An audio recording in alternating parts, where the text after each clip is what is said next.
I can do things at WED without asking anybody, even my wife. Coney Island, world's biggest barrel of And fun. anywhere else your imagination takes you. Okay, we've done that. Now what? To get the whole show now, you hurry.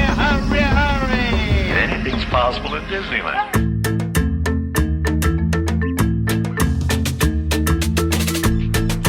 Welcome aboard the Themed Attraction Podcast, where we take you for a ride through the fascinating world of theme park design. That is, you've just stepped aboard a voyage of discovery and discussion with theme park industry masters of the craft. I'm your skipper, Freddy Martin, and swabbing the deck with me as always is theme park designer, master planner, and chief creative officer of Storyland Studios, Mel McGowan. Where are we headed to today, Mel? Well, Freddie, today we're going to need a bigger boat, a much bigger boat, because today our guest is the Chief of Guest Experiences at Carnival Cruise Line, Anthony Esparza. At Carnival, Anthony navigates the fun on the surface of the ocean, but before that, he took guests deeper as the Chief Creative Officer for SeaWorld Parks around the world. But he's also as comfortable on land as he is at sea, having spent about a dozen years guiding guest experiences at Herschend Family Entertainment, including Dollywood, and another near decade designing world-class attractions and environments for Paramount Parks. Yep, Anthony is one of those unique leaders who brings a natural understanding of people and place that continues to transform this experience industry. All right, folks, keep your hands, arms, feet, and legs inside the boat because this episode is about to leave the dock. Hit it, Sam.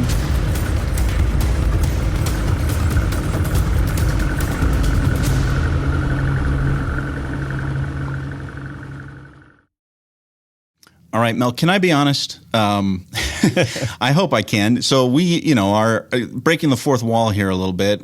We pretend to be on a skipper boat. I don't know if our listeners really think that we're going out on a jungle boat to meet these people. We're really just at Storyland Studios recording and doing these things. It's kind of a jungle out here. It is a jungle out here. So now we've got our next guest is high up, leading the charge in creative and guest experiences for Carnival Cruises. And so I'm a little bit, out of my depth here. A little bitty boat going to this big giant boat. So I'm excited about the cruise ship to start talking about Carnival Cruises and what Anthony's doing. But a little bit, I want to talk to you about, hey, man, this hasn't been...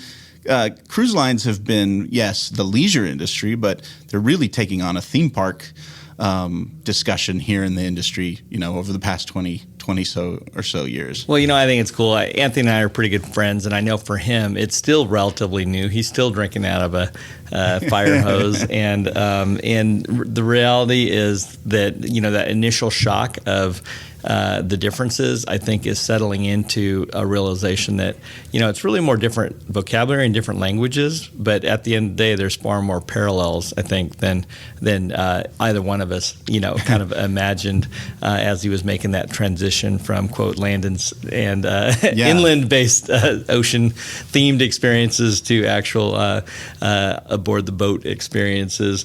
Personally for me, as we've kind of bridged things like, bridge the divide between, for example, hotels, with the Grand California Hotel being in a Disney theme park with some of our team members working on things like the Star Wars Land Hotel, even things like Great Wolf Lodges operating year-round, and really needing to kind of contain a full entertainment leisure experience in one conditioned bubble or box.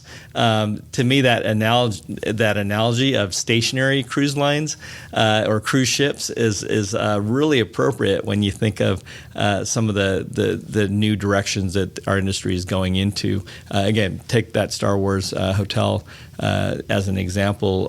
It's definitely not just an 8-hour day theme park experience, and I know that's been something I've been trying to push through my whole career, is that it doesn't have to just be a 9 to 5 or a 10 to 10, however long your kids' little legs can keep on walking.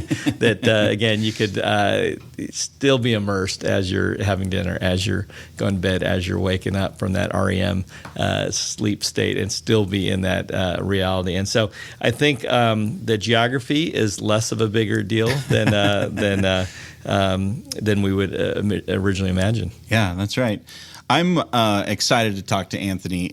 We've been trying to get him on the program for a long time. We just wanted to be face to face with him, and it's he was one of the first people on your list. Today, he's the chief of guest experiences on Carnival Cruise Lines.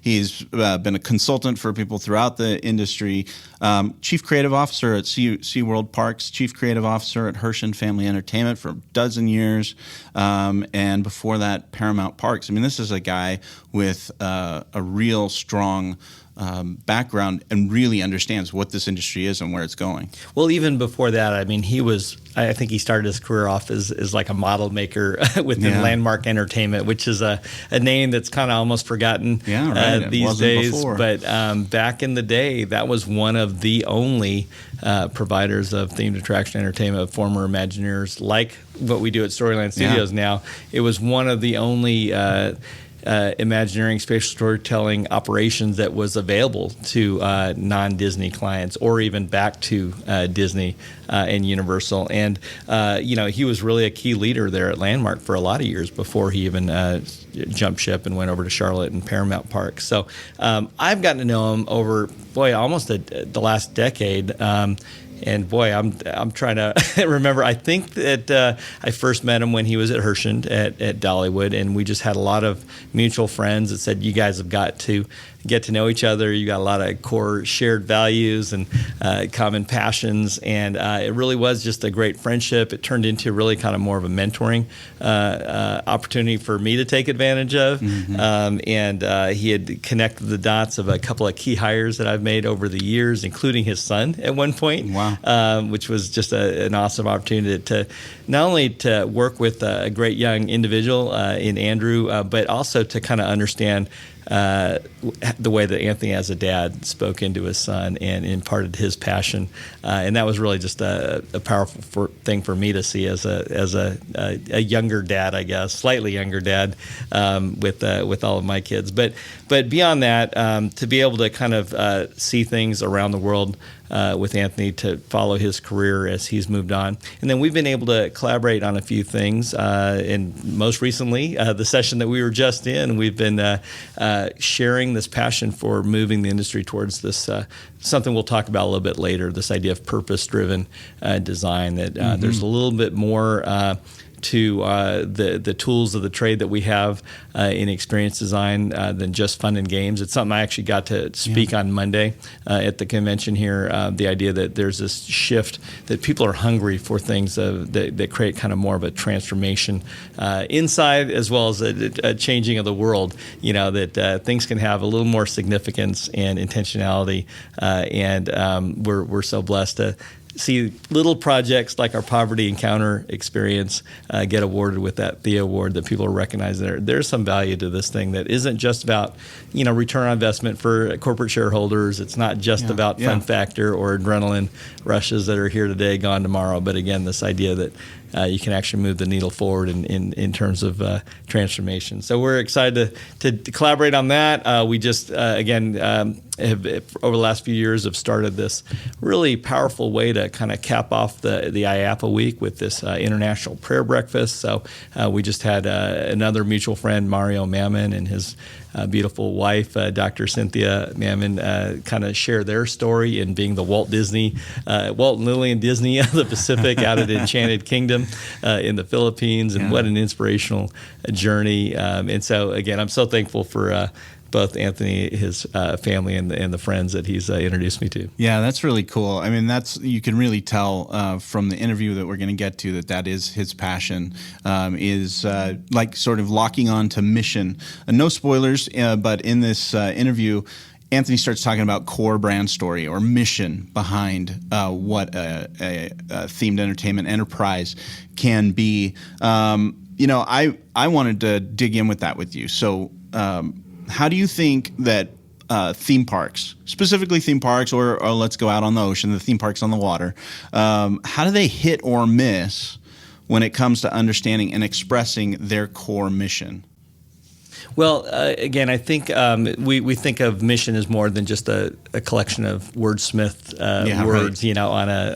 on a piece of paper or on a poster hanging on a wall. I mean, I tend to just naturally think of it again as narrative, as story. Mm-hmm. But for us, that simple definition of story of looking at the characters, the plot, the setting, where those overlap, and really what is it that keeps that storyline moving forward, that plot line moving forward, and it's something that you should be able to rally your employees around, your guests, your customers, whatever you want to call them. Everyone gets excited to kind of move that story forward.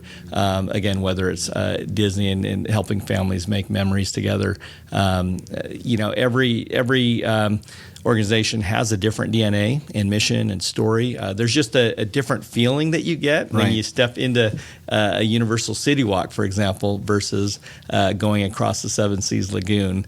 It's just a completely different emotional journey, right? And not that one's better, but they're vastly different. I was actually on a Blue Sky workshop yesterday with a client, and we were talking about kind of corporate environmental branding, if you will, and they were kind of in a mode of, once you figured out your color, your font, your logos, you should just slap that everywhere. Yeah, right. And it was a very, I call it a retarded view of placemaking, but it's very a rudimentary concept of what consistency of brand is. And can you imagine if you went to Disney World, 45 square miles of the same, same color, same Disney font and the same color scheme?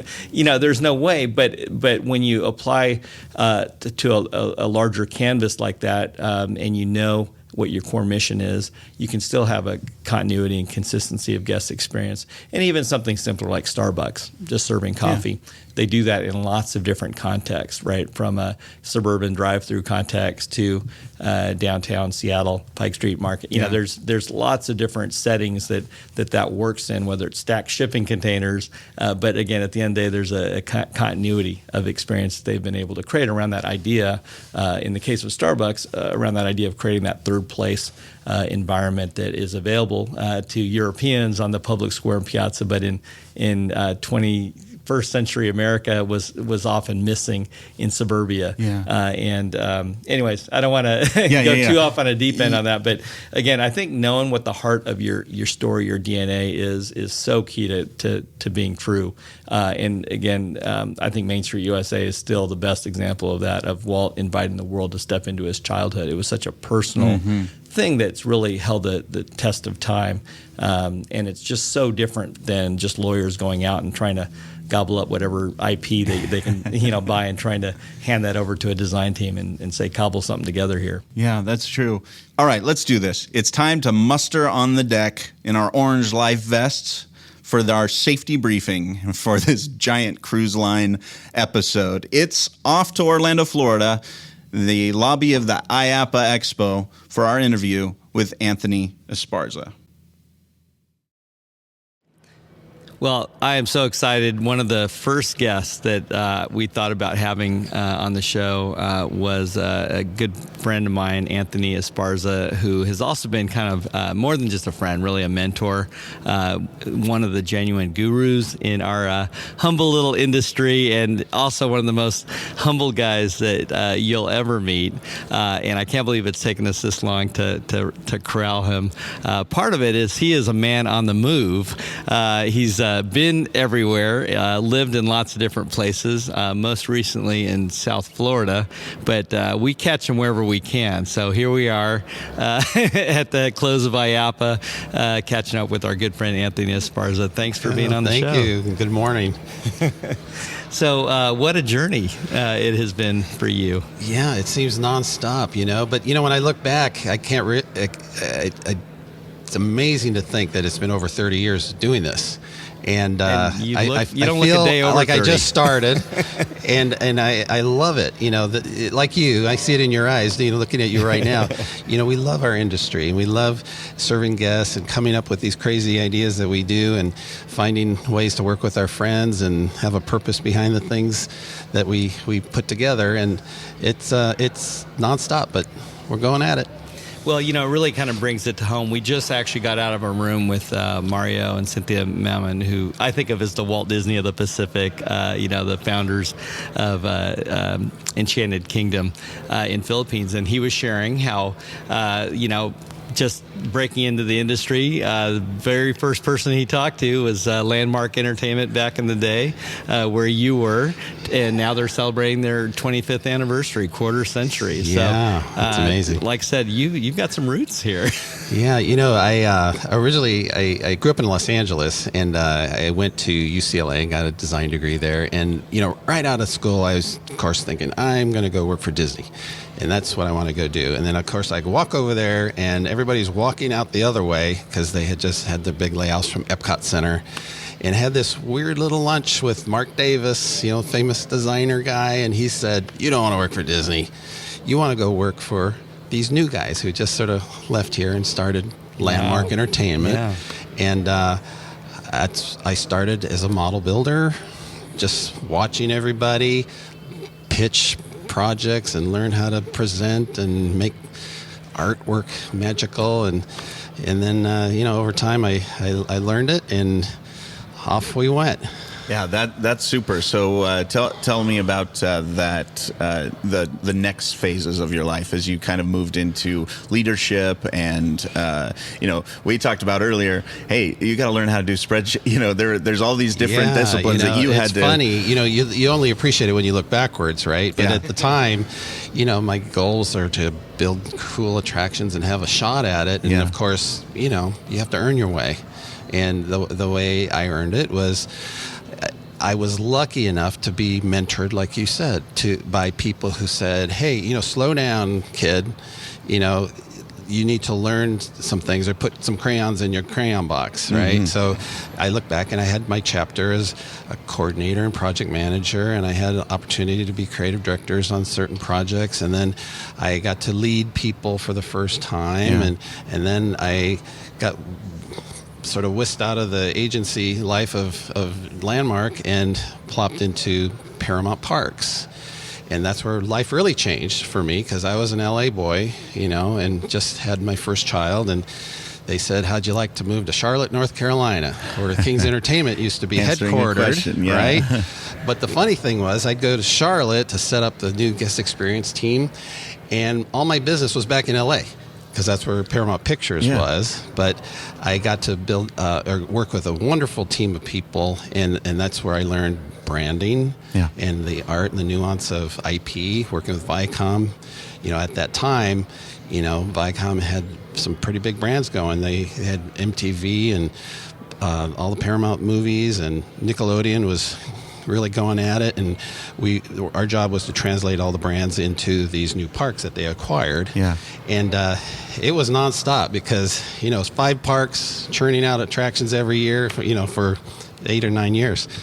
And what an interesting thing, because you have this kind of ragtag collection of parks that which for the listeners of the podcast, know what a fan I am of those early Ira West 70s kind of regional parks. A lot of them really did a great job of telling that local story, including Carowinds in your backyard at Charlotte when you guys were there. It was but then it was translating wonderful.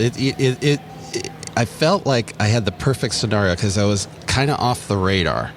We were in Charlotte, right? And we didn't have a whole lot of resources locally. And the group was a regional theme park group, but then they had this studio that bought them, and they were pointing the fingers at us saying, "We need the brands in there like now."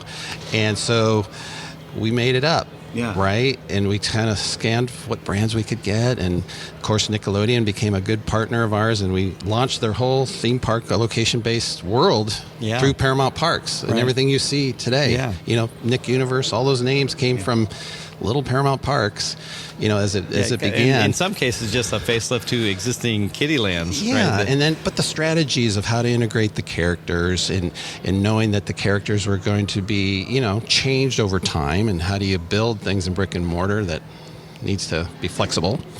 But I learned a lot about brand and IP management, right? It's kind of like, if you understand that you're being given somebody's baby, And if you can demonstrate to them that you're going to care for the baby and you understand the growth of this baby, then they'll give you more ability to work with it. Yeah. And that was a good learning lesson at that point in my life, is how to do that. It's a real opportunity to be trusted, and then when you've gained that trust, people are willing to hand off. Well, we were more. able to do some crazy stuff. You know, we did the Outer Limits Flight of Fear, the first launch coaster, and we did silly things. You know, the Flying Super Saturator for Nickelodeon, I loved, because I remember we were down at Carowinds, and we had this idea about this ride where you could dump water on people, because Nick was all about the splash and goo and stuff. So we got a coaster that would drop water bombs on the people on the line below you, right? And I remember with Dean Sheriff, we'd ride on a coaster and throw buckets of water off to just see how it would trail behind, and how much range we had. And then we would translate that into the new design of this coaster. And when I look back, it's all based on little experiences you had as a kid. Like, I grew up going to Disneyland, every year with my family, and we would kind of be horsing around sometimes on the Skyway, and maybe once in a while a little Coke would dump off the side on some people down below, and we just remember how funny that was. Yeah. Now, it was horrible looking back doing that, but that was the inspiration of that ride. Yeah, you got to give people permission to do what you wanted to do as a kid. Yeah, we got to do it bigger. So. Well, you got to, Mel, we're looking at our watches. You've got a flight to catch. I'm going to keep this conversation going with Anthony. You're free to go if you need to, but we... Well, Orlando's not that easy to get. Well, we'll definitely regroup. We have lots of mutual friends and acquaintances. So glad to catch you while I could. All right, fantastic. So long, Mel. Have a great flight. That's the way it is at IAPA. There's so much going on, and people have it's been a real trip to be here this week and to meet all these. Yesterday I went shopping for roller coasters. I mean, what a amazing thing to get to do. So tell me about your time with SeaWorld. I mean, I know that is a major part of your life, your role, and a big impact. Yeah, I had the opportunity to get involved with a wonderful company, and I know there's maybe difference of opinions out in the world about the work that SeaWorld is doing, but I can tell you, having been on the inside and the outside, they do such great work. And I had just finished working with Herschend Family Entertainment for several years, and Joel Manby, who was the Herschend CEO at that time, was asked to start a new team over at SeaWorld to help turn around the company. They had just encountered all sorts of PR issues and different things that they had to grapple with after the Blackfish show.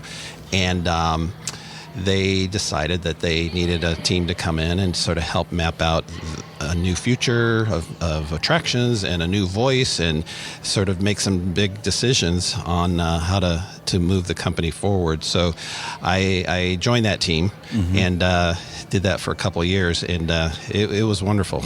Yeah, it's a tremendous story. I mean, it is a wonderful place. The idea behind just conserving and helping and serving sea life, making people aware, is really something that draws families. People are very curious. There is such a big base of people who love SeaWorld or love animals. Right. We'll just say that. And SeaWorld was, the leader in animal care, but they had some difficulty in telling that story. And so what we had to do was really look behind the scenes a little bit and understand what was going on. And what we found was a solid base of wonderful, talented people who were caring for animals, but people didn't know. The face of SeaWorld to the outside world was predominantly to come see their shows, right, and to see animals perform.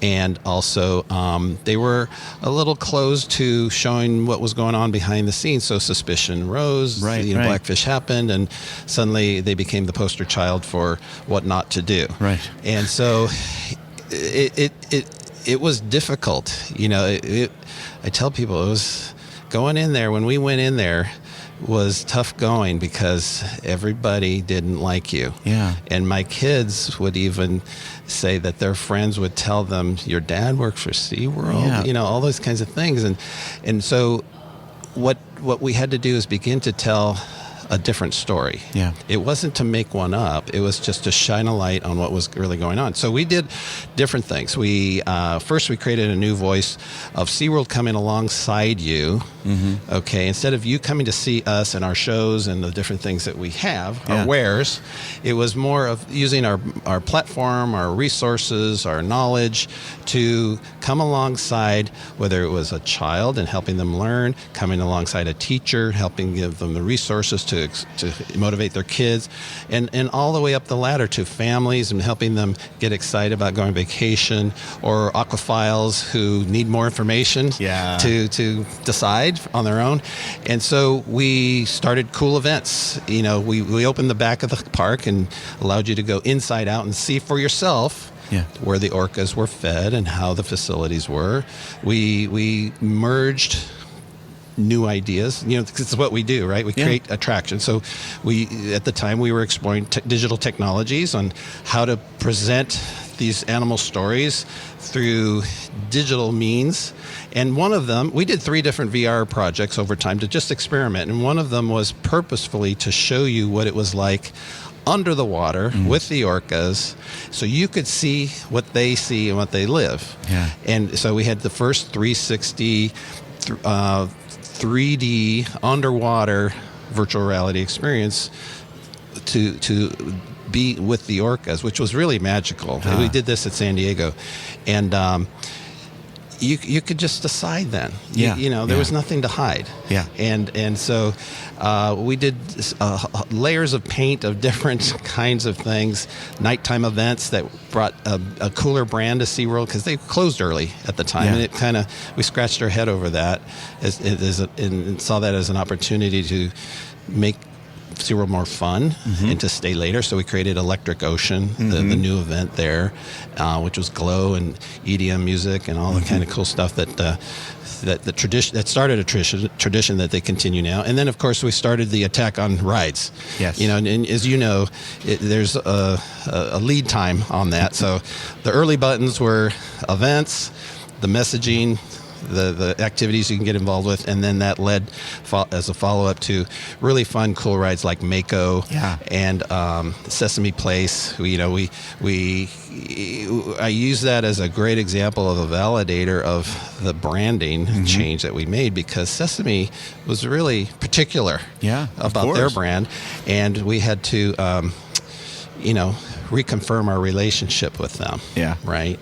And after the discussion and the talk and the purpose that we presented, they believed in us as much as we did. Yeah. And so that led to Sesame Place and the parades and all the stuff that you see going on now. It makes sense too, because they share your value of education. The two kinder, brands, stronger. Yeah. And in our case, our mission was focused by Joel and the team to protect animals and the wild wonders of our world. Yeah. It didn't say we were in a theme park business. It didn't say it was all about rides and shows. And so if we're going to do that, we now had a platform to create really cool adventures on one aspect of it or another. And that's what we started to do, which included the master planning and the launch of SeaWorld Abu Dhabi, which is a whole different formula for SeaWorld that I can't talk about, but it's very cool what's going on in there, and excited to see that flourish over time. How do you tell a story when people listen with more than their ears? Stories change lives. They make us remember, but only when they are felt and not just heard. Storyland Studios builds the impossible. We turn big ideas into reality. We tell stories in 3 dimensions to stir the senses so you can walk into places you've only seen in your dreams, in real life and real time. Storyland's artists, architects, and artisans take stories out of the imagination and build tangible dreams that leave lasting impressions and memories that endure for years. What's your story? Storyland Studios is themed entertainment, destination design, production, and fabrication. Connect with the team at Storyland Studios to get started building your impossible dream today. Visit StorylandStudios.com or call now 800-218-1932. That's 800-218-1932. Storyland Studios, your big idea's best ally.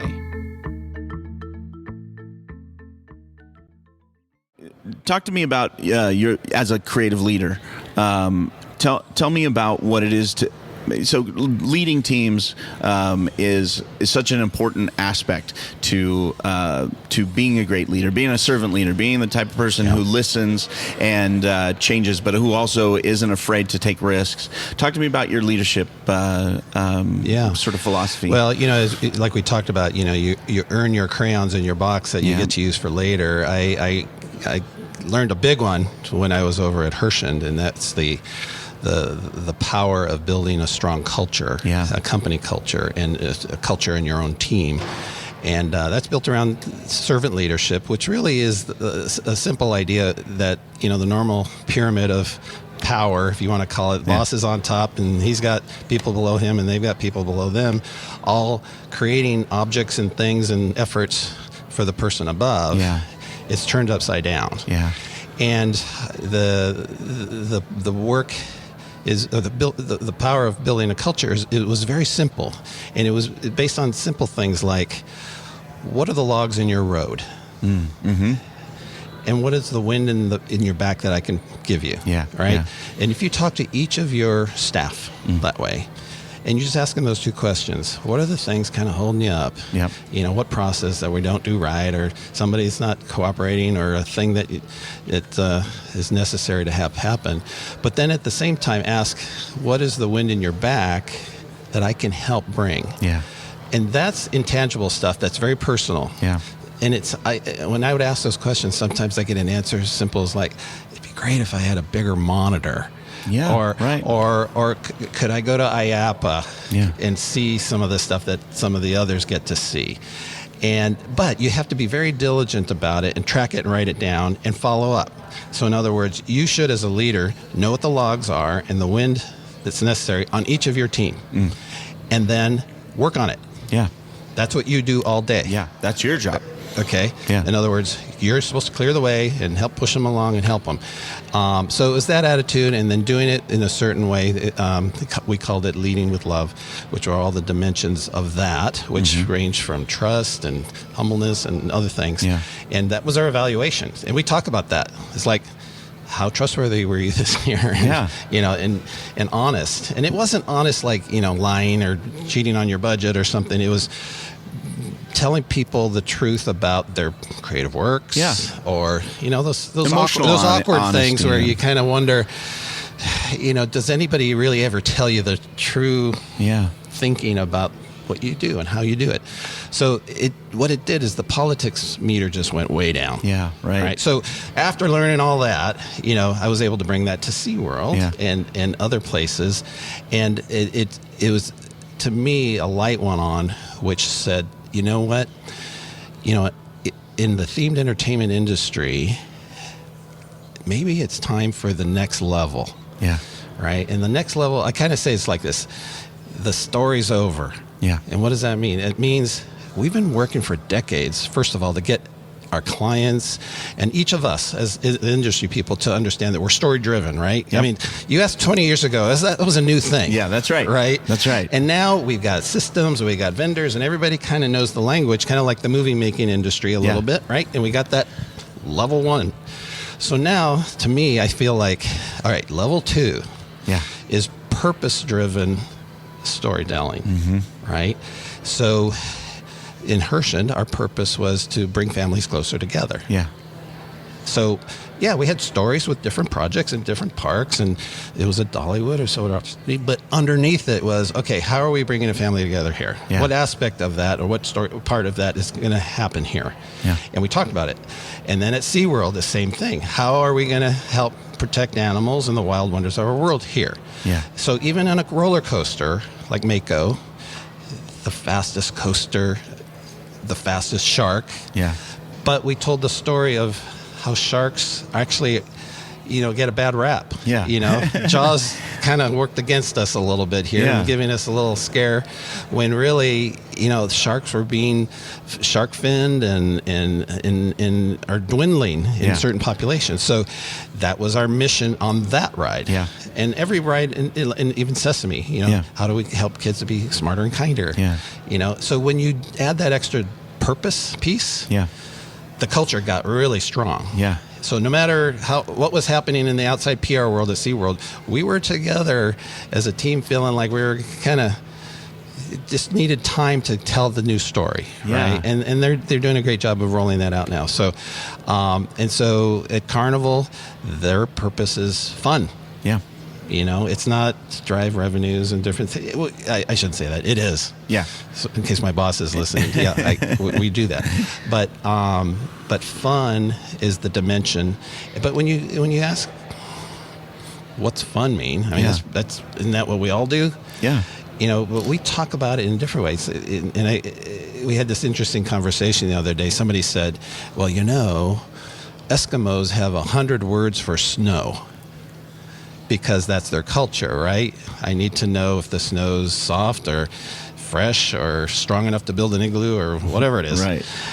And so we thought, what? We need more words for fun. And then that's what we're going to go do in all our attractions and things, right? So that's where we're heading towards those kinds of things, because sometimes it's for grandma and grandpa or the whole family or kids. And so fun has to have these different dimensions, and then you manifest it through our tools of compelling experience building. Yeah. And so it's been exciting to get going there. Well, just to put that finer point on that, the industry does talk about story. I mean, if you're not talking about story, you aren't caught up. That is the culture of the themed entertainment industry. Are we doing story? And you said this to me a year ago.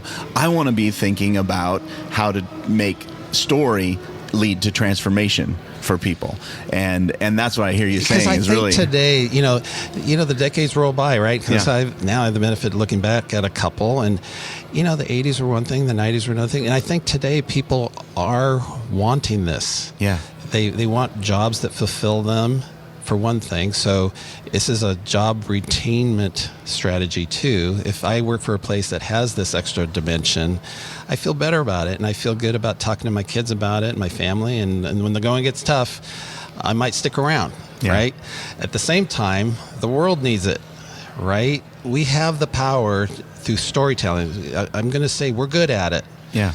So now can we make things happen with it? Yeah. And I don't want to say there's no room for fluff and, the popcorn of attractions. Absolutely. That's what's drawing people. Because sometimes you need to chill and relax. But I think of any group, of any industry, we probably have more capability than we think, because we're the media industry that builds things and has software and media and entertainment and live performance, all this stuff.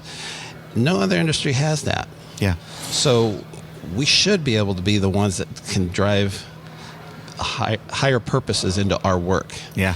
So I kind of say that to challenge all us creators out there to think about that. What is the purpose? And it's not, to bring clarity to it, it's not to just say, oh, we're going to do it for this charity over here. Yeah. It's not. It's not that. It's what underneath do you want to stand for and to know or to be, and you'll see some power in that if you go that way. Oh, that's super. So, you mentioned Carnival and fun. Now you are in. You've changed positions recently, and you are a part of what's really exciting, which is themed entertainment on the water. I mean, so how's that transition going for you? Well, so far so good. Yeah. When this opportunity came up, I really thought, this is a neat category that is very similar to our themed entertainment world, but different, right? You live the experience here, right? And this is something that Christine Duffy, our president, just talked about at her keynote at the General Manager's Breakfast the other day. This is one of the few industries where people are choosing to pay you to go on a vacation with you. Yeah, right. Okay, That's whether you true. like it or not, you're with your waiter, or your stateroom attendant, or your cruise director. We're all in this together. And we build a company knowing that those interfaces, unlike theme parks where I'm there for the day or for the hour for the 10 minutes in my queue line. Yep. And I don't see those people again. Whereas in our world, I see them for breakfast, lunch, and dinner. Yep. So one set of them. I see them, in semi-intimate settings. In my stateroom once in a while when they prepare my room. Certainly, the cruise director is there to make it fun, and he has a team of people everywhere. And then, for that matter, on top of that, we're trying to keep it safe. We're taking you to foreign countries. Yeah. And so, what's really appealing to me is, Carnival's one of their big goals is get first cruisers. The industry is growing so fast, and our issue is not filling cruise ships. We focus on that. We have a machine behind that, but unlike the resort industry, it's not about what's your occupancy level. These ships are full every time. Yeah, right. There's no empty rooms ever. The way they gear the sails is there's always people in them. So now it's more about what can we offer you to make your experience wonderful. Yeah. So it's little excursions when you get to Cozumel or Aruba and or unique wherever it ones. is, and or just to help you be safe to go explore on your own. We know it's short bursts of travel experiences. That's what cruising is. Yeah. But in exchange, you get a very convenient format. Once you're on the ship, you don't have to worry about food and your luggage, and your window is something different every morning. So it's a good intro for many people to travel. Yeah. And international travel for that matter, or something you can do with your kids. It's one of the rare formats where you can really get your whole gigantic family together and see them when you want to, and kind of hide in the corner when you don't need to, right? Yeah. But it's fun. So Yeah, that's I just great. thought it's fertile ground to create experiences. Yeah. Food or dining or retail, and now roller coasters. Yeah, and other exactly. things. So. Well, I what's cool too is that there's just as much secrecy around the attractions on a new ship as there is in parks, and I know you guys have something up your sleeve coming with of course. a new ship coming soon. So it's really cool to see you and hear your story, and especially as the leadership factor goes. Your leadership quotient is high. You've learned about leading people well, serving them first. And it sounds like it would be a fun guy to work for. Well, I'll tell you, it's if you create the right environment, everybody has fun, because that's what we're supposed to be in the business doing, right? Yeah. And Herschend taught me this too. Is your guests can't have more fun than you're having as an employee. Well, yeah. If you're crabby or you're not happy, well, guess what? Yeah. Whether you're on the front line or you're the guy creating the attractions and things, it'll be tempered if you don't get that right. Yeah. So, you got to balance between guest experience and your financials and your goals and strategies and your people, your employees, and how you're going to operate as a culture. So you have to do those three. And a lot of companies, they kind of favor one over the other sometimes, and that's where you get into trouble. Yeah, I got a bootleg copy of Herschend Family Values, which is like their employee book, and you really do. You shouldn't even feel like it's bootleg, because they want to get that out there. Good. The whole idea is to you're not going to find it at get Barnes an and Noble. industry thinking about purpose and things like that. So we love that. And I just had the pleasure of meeting Jack Herschend in this meeting just a second ago. That's kind of awesome. Yeah. Well, thank you, Anthony. This is a real pleasure. I'm sorry Mel couldn't hang out for the rest of it, but I'll see him next week. Yeah, sometime. we'll see him. Hopefully he's flying over us right now, made his plane. Well, thank you so much. Looking My forward to pleasure. having you on again. Great. Thank you. Yeah, it's fun to listen to Anthony talk about this stuff. He's passionate about applying a purpose to the storytelling. You really got a sense of that when he's talking about transforming the messaging of SeaWorld, transforming and pushing on the message that happens at Herschend or now with Carnival. He sees storytelling as, yes, the step that we needed to take in this industry, but he sees it as more of that. We've mastered it. Now a good story should include a deeper, more lasting purpose. So how do we in this industry take that next step, Mel? How do we step from story to transforming a guest? Well, for me, I've always seen it as pretty natural, because really that is what great stories are, right? Mm-hmm. When you talk about the hero's journey, when you talk about, a lot of our favorite movies, stories that really kind of stick with us when you leave the theater, for example, in film, you're always talking about these journeys of transformation, right? Whether it's Neo in the Matrix, whether it's Luke Skywalker, you name it, right? Yeah. It's Lord of the Rings. And so the idea that you would take a guest on that journey of transformation, I think is kind of a natural, thing of true storytelling. And, the applications to not only theme park environments, say Pandora, for example. Right. And you're trying to restore that broken connection between man-made and God or nature-made, and you're trying to reconcile these things that have been in conflict for so long. And again, whether that's applied to that entry Garden of Eden type environment, whether it's applied to this alien landscape in Pandora, when we're working with museums and nonprofits and causes, again, like Poverty Encounter with Children's Hunger Fund, or any nonprofit museum or aquarium, again, quite often there is that higher missional cause or a goal that whole organization's about.